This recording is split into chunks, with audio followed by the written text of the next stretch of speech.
Salut à tous, j'espère que vous allez bien, c'est Aurel. J'espère que tout va bien chez vous en cette période de confinement.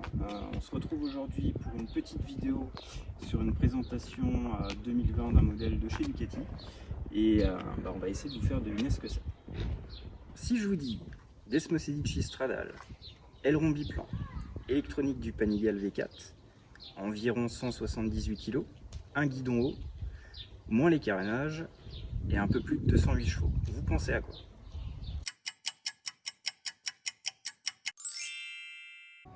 Bon, je pense que vous avez deviné, hein, il s'agit bien évidemment de la Fight Formula du nouveau Street Fighter V4 de chez Ducati.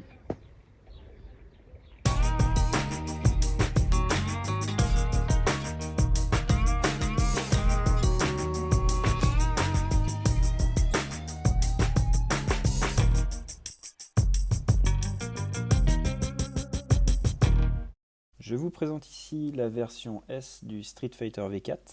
Donc les principales différences avec la version standard sont les suspensions avant Öhlins NX30. On a également la suspension arrière Öhlins TTX36 qui est présentée juste ici. Et on a également l'amortisseur de direction Öhlins, le tout dans sa version électronique. Autre différence également, ces superbes jantes Marchesini en alu forgé. Parlons maintenant un petit peu d'aérodynamique. Alors je sais, il y en a qui les trouvent pas beaux, mais franchement c'est sympa, et en plus ils sont disponibles en carbone. Ducati a mis au point ses ailerons biplans pour améliorer l'aérodynamique du Street Fighter. En clair, ça veut dire qu'avec ses ailes inclinées vers l'avant, on obtient un appui de 28 kg sur les roues à 270 km/h, à savoir 20 kg à l'avant et 8 kg à l'arrière. Bon, 270 km/h sur la route, c'est vraiment pas une bonne idée.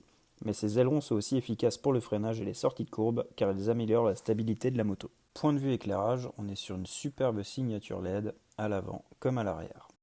Le nouveau Street Fighter V4 est motorisé par le Desmo Sedici Stradale de 1103 cm3.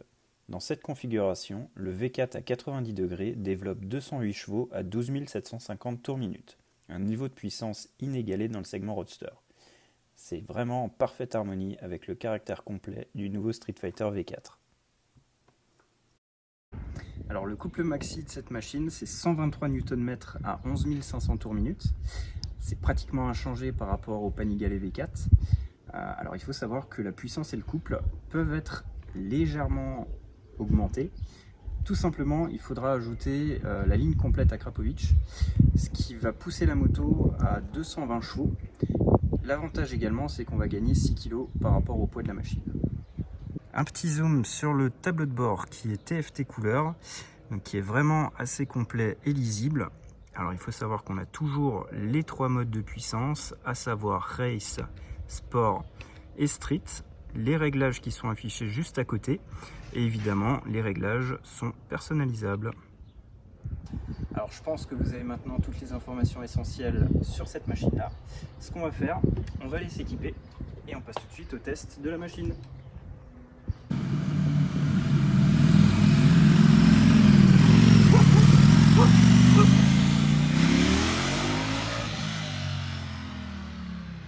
Bon, bien évidemment, hein, on s'est arrêté au bout de la rue. On est en période de confinement, donc ce que je vous propose à la place, c'est de regarder les 2-3 vidéos que Ducati a produites. Et puis nous, on se retrouve un petit peu plus tard pour une prochaine vidéo. Après le déconfinement, je vous ferai vraiment une belle vidéo de roulage avec la machine. Et puis on se dit à bientôt.